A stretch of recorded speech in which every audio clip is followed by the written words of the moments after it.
Perkenalkan, nama saya Maria Margareta Nina Niron dengan NIM 206111056 dari Prodi PGSD semester 3 kelas B. Pada video ini saya akan membawakan atau menjelaskan tentang sistem reproduksi pada wanita.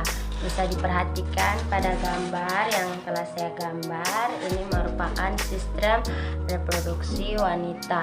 Untuk memenuhi tugas ujian semester akhir pendidikan IPA SD. Selamat menyaksikan. Baik, selanjutnya kita masuk pada penjelasan alat reproduksi pada wanita. Adik-adik tahu nggak sih ada berapa alat reproduksi yang terdapat pada tubuh wanita? Ya, betul sekali, ada 5. Yang pertama ada vagina, ovarium, tuba fallopi, rahim atau biasa disebut dengan uterus, dan yang terakhir leher rahim atau biasa kita sebut dengan serviks. Yang pertama vagina. Vagina adalah saluran yang menghubungkan serviks, bagian bawah rahim, dengan bagian luar tubuh. Letaknya di dalam tubuh belakang kandung kemih lebih rendah dari rahim. Fungsi vagina sebagai alat reproduksi wanita. Yang pertama, menjadi jalan keluarnya darah saat menstruasi. Yang kedua, jalan lahir bayi. Serta yang ketiga, menjadi jalan masuknya sperma pada rahim. Yang kedua ada ovarium. Ovarium atau induk telur berada di sisi kanan dan kiri rongga pinggul yang bersebelahan dengan bagian rahim atas. Alat atau organ reproduksi wanita yang satu ini bertanggung jawab untuk memproduksi hormon seperti estrogen, progesteron, dan ovum yang biasa disebut dengan sel telur. Yang ketiga, tuba fallopi. Tuba fallopi atau oviduk memiliki bentuk seperti saluran bercorong yang masing-masingnya membentang dari ujung kanan dan kiri dari rahim atas ke ujung ovarium. Organ reproduksi yang satu ini mempunyai fungsi untuk mengangkut ovum dan membawakannya ke dalam induk volum bagian yang ujung tuba fallopi menuju ke rahim. Pembuahan sel telur dengan sperma juga terjadi di tuba fallopi. Kemudian, telur yang sudah dibuahi dipindah dan ditanam pada lapisan rahim. Yang keempat adalah rahim atau biasa kita sebut dengan uterus. Rahim atau uterus adalah organ reproduksi wanita yang berongga dan bentuknya seperti buah pir. Ini merupakan rumah bagi janin yang sedang berkembang. Ada 2 bagian rahim. Yang pertama, serviks.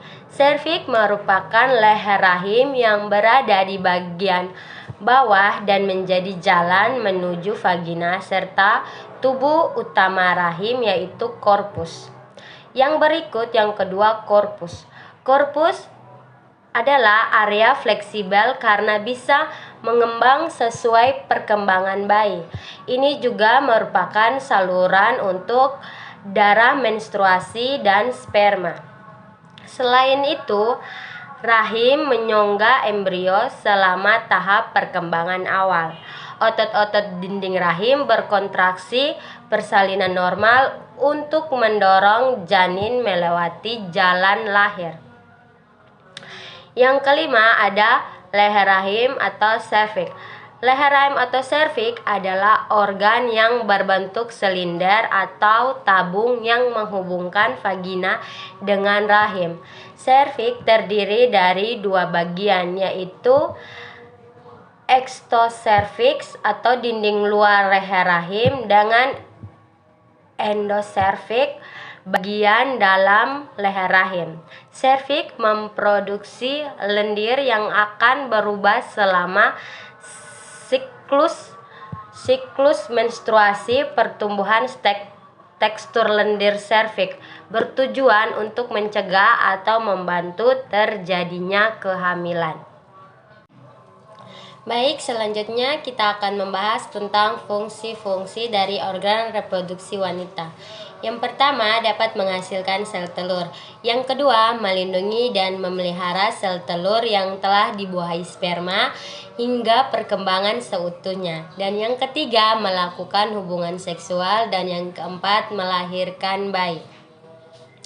Fungsi utama dari organ reproduksi wanita adalah memproduksi sel telur dan tempat pembuahan. Ovarium induk telur menghasilkan sel telur atau oosit. Sel telur ini akan diangkut menuju tuba Fallopi, yaitu tempat pembuahan dengan sperma. Saat pembuahan berhasil, maka akan pindah ke lapisan rahim yang akan menebal. Apabila tidak terjadi pembuahan, lapisan rahim lurus sebagai menstruasi. Selain itu, organ reproduksi wanita pun menghasilkan hormon seks yang menjadi siklus reproduksi. Cara kerja sistem reproduksi wanita tidak dapat berjalan tanpa adanya kelenjar seks atau gonad. Baik pria maupun wanita memiliki gonad sebagai salah satu organ reproduksi. Pada wanita, gonad berupa ovarium yang menghasilkan sel telur atau ovum. Seiring berjalannya waktu, kinerja alat reproduksi wanita akan mencapai titik akhir, yakni saat siklus menstruasi berhenti dan tubuh tidak lagi menghasilkan hormon seks. Kondisi ini akan disebut dengan menopause. Mungkin itu saja penjelasan yang bisa saya sampaikan mengenai sistem reproduksi wanita. Mungkin bagi adik-adik yang penasaran lagi mengenai penjelasan selanjutnya, nanti adik-adik bisa pelajari lebih lanjut di saat adik-adik menduduki bangku SMP dan SMA. Sekian dan terima kasih.